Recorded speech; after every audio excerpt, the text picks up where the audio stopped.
Good afternoon, everybody. It's Vicki Janowski, editor of the Greater Wilmington Business Journal with this week's WilmingtonBiz Talk. This week, we're joined by Wilmington Mayor Bill Saffo, and we're going to talk budgets and some numbers and some spending plans.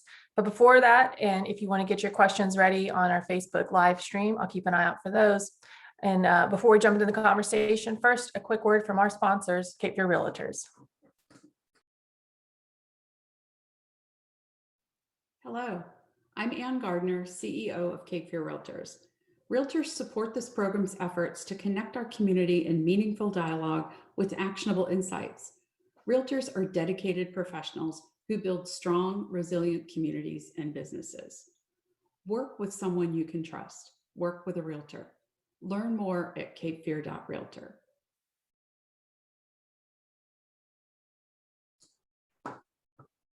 Hey, everyone.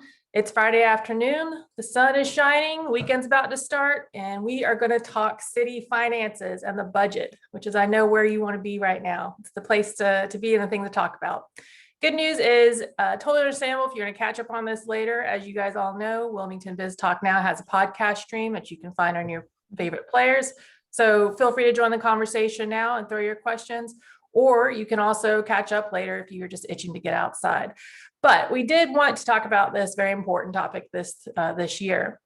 The Wilmington City Council earlier this week passed its $242 million spending plan for the next fiscal year. That comes on the heels of the county, which also passed its budget recently.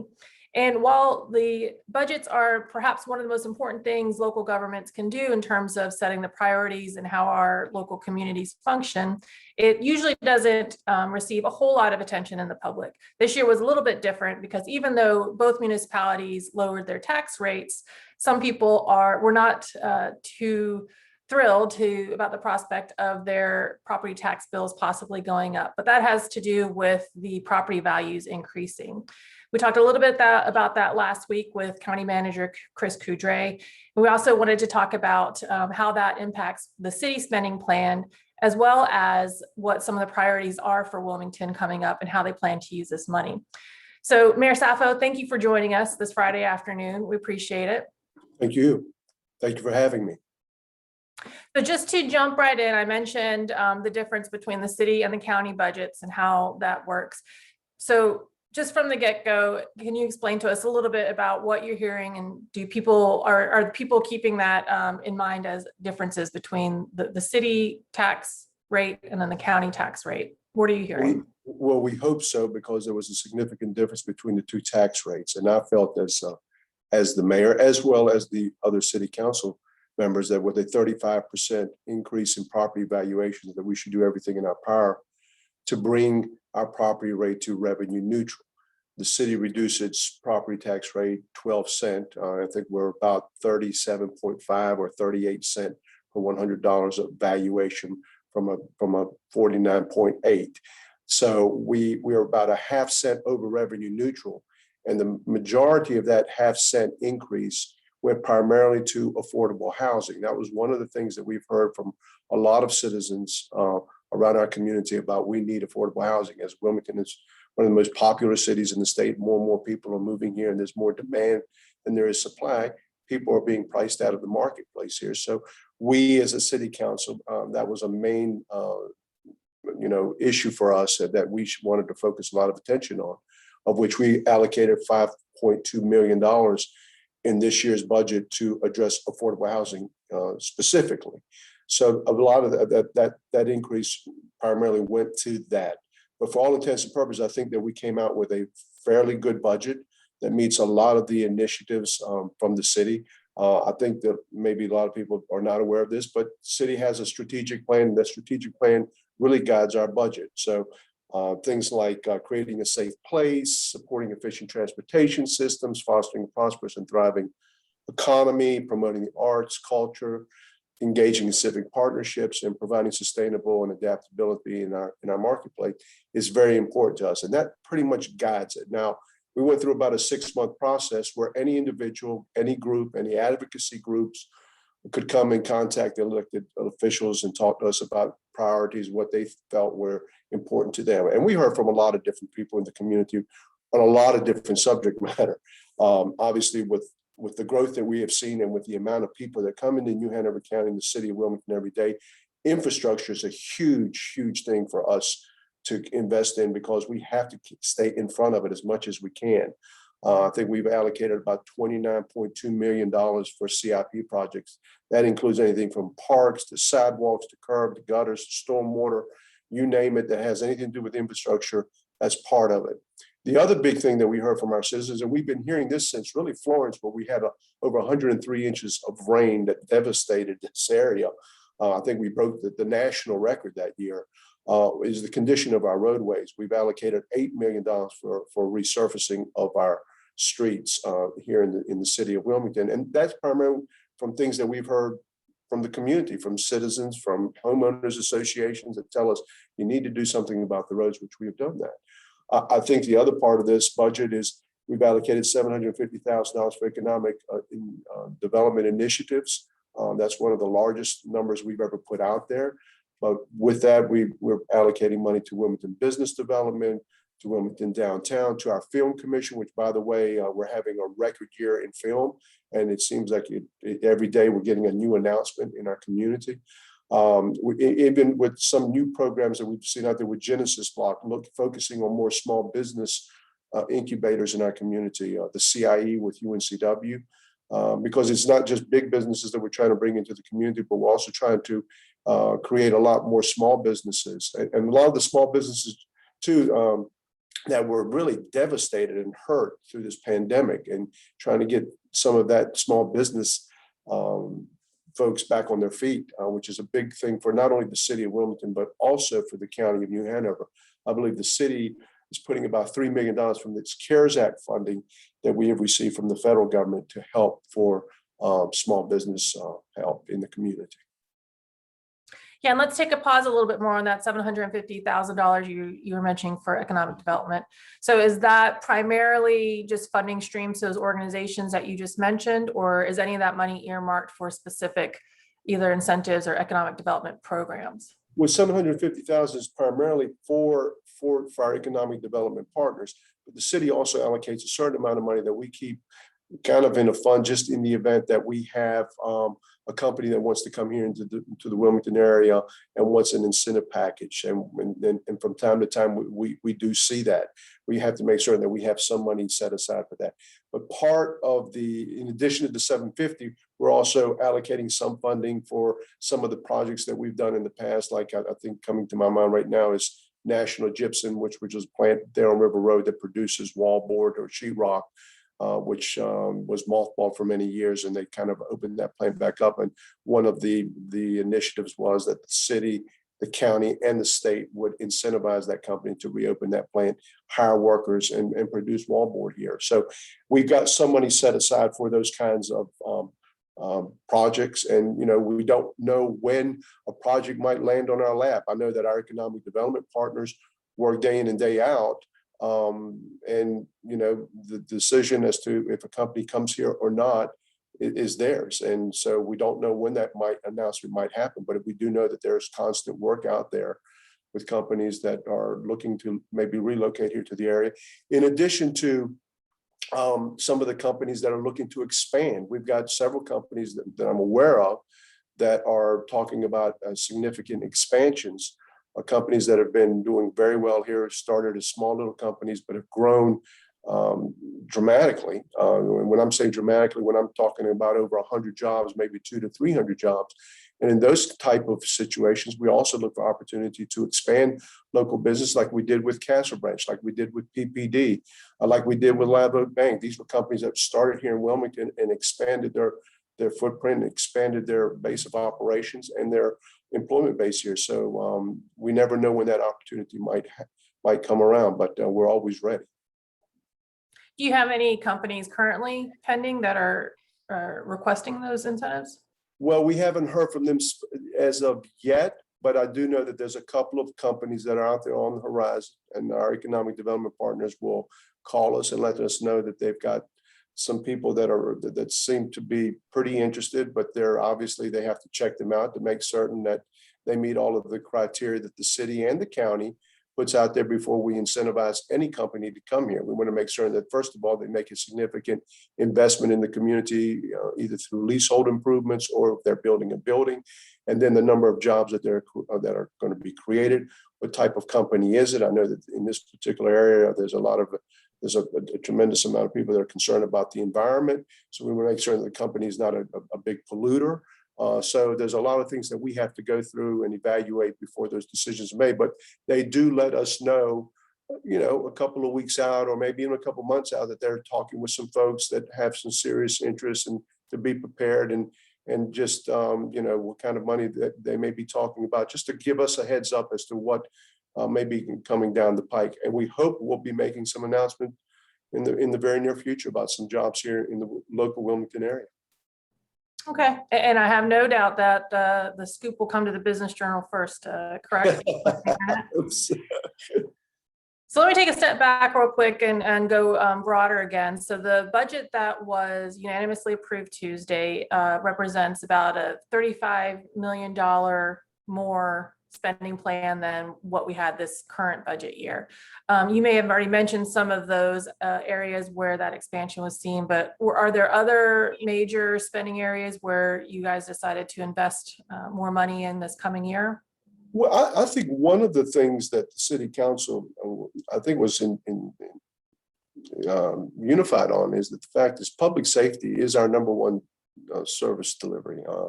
It's our number one call for services is police and fire. And we have, I think, about $30 million for police, $20 million for fire. They make up almost 45% of the total budget. But if you don't have a safe city, people don't want to move here and people don't want to invest here. So that was a priority of the city council. And, the other thing, that the message that we wanted to tell the community was, a lot of discussion and words been used about defunding the police and stuff of that nature. When you have over 180,000 calls for service from citizens that are calling our police department saying, we need help, we need you to be here, that's telling us that we need to make certain that our police officers that are out there 24 hours a day, 7 days a week, have all of the tools necessary and all of the proper training necessary to get the job done properly. And working with Chief Williams, I think we put together a very good budget for him, as well as Chief Martinet. Obviously, our fire department does a magnificent job. I believe they're what they call a level 2 fire department, which basically says that you can get to any kind of an emergency within about 5 minutes, which is a very great service for our citizens and for visitors that come here that might unfortunately get into an accident. Our fire department is usually there first, and so we need to make certain that those folks have the means and the staffing and the equipment necessary to get their job done. But beyond that, I mean, we've also put in about $2.5 million for community services. These are nonprofit organizations that the city leverages its dollars by what the work that they're doing in the community in respect to what we've put together with the Rise Together initiative. We need to focus on those areas in the community where we do have high poverty, where there is a lack of transportation, where there is a lack of affordable housing, where there is significant gaps in public health and healthcare. And look at the city from an equity point of view is, where we make investments, that they should be equal across the board. And I think that every decision that the city makes moving forward will be looked at through an equity lens, that if we're making an investment on the south end of town, that we should be making that same type of an investment on the north end of town as well as the east end of town. And what are the investments that, different parts of the community need?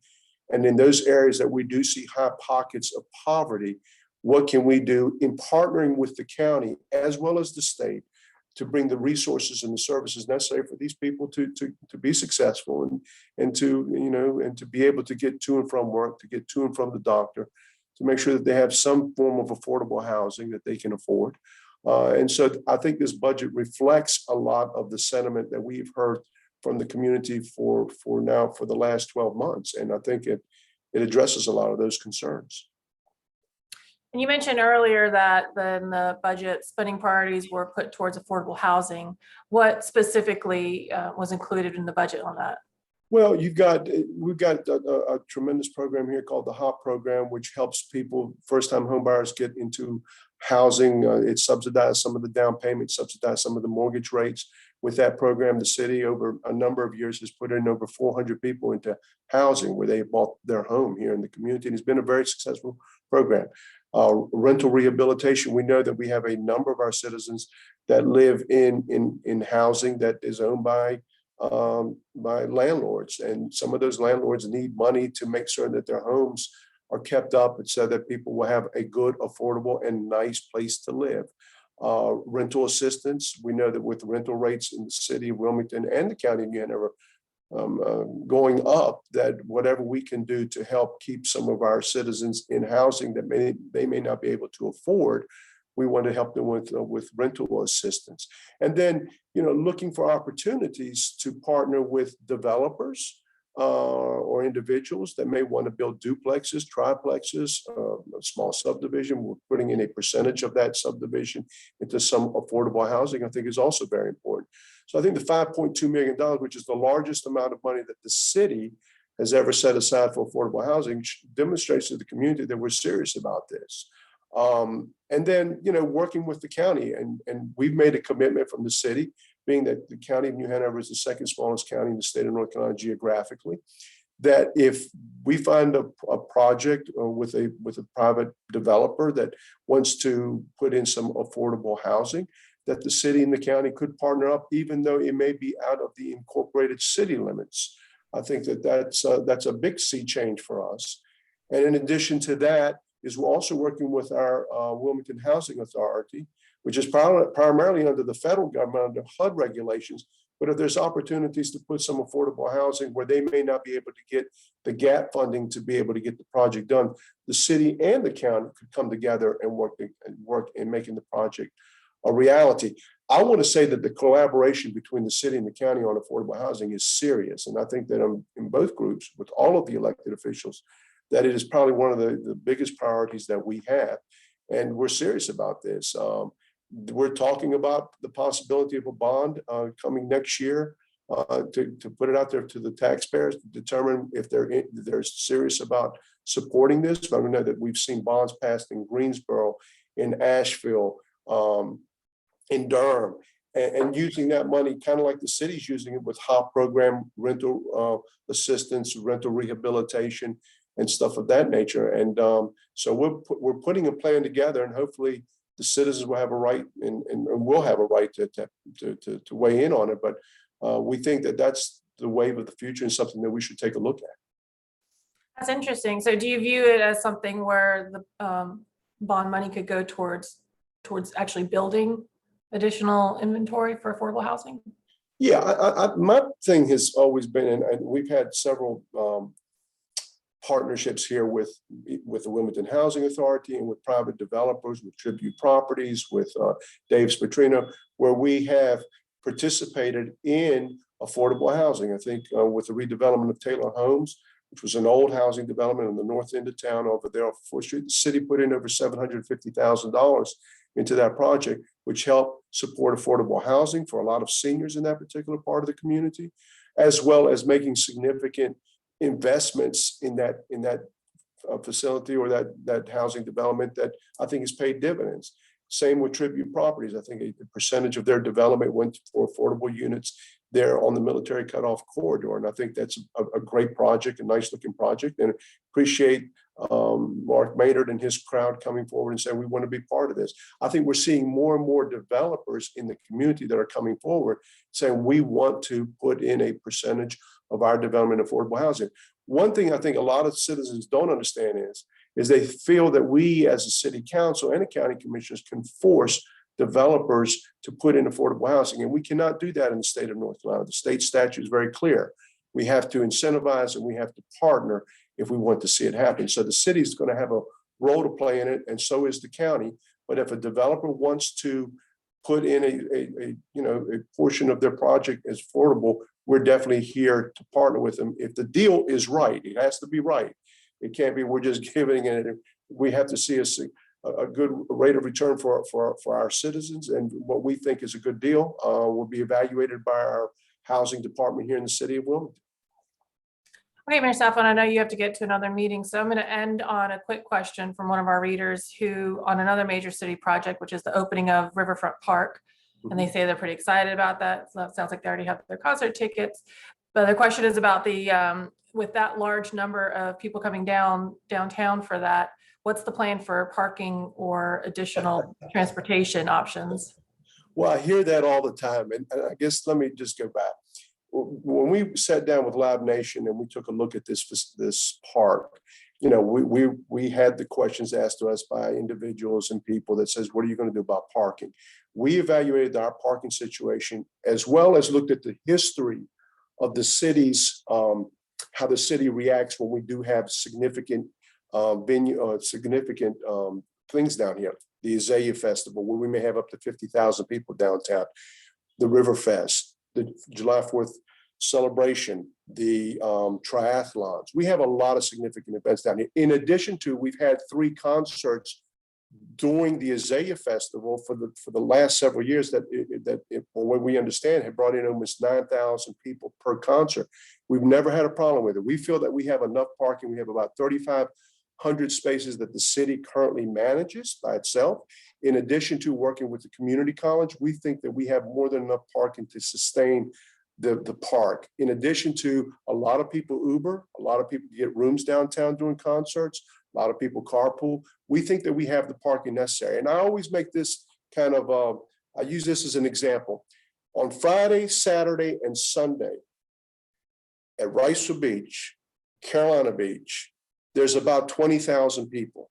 And I can tell you at Riceville Beach is only 1,100 parking spaces.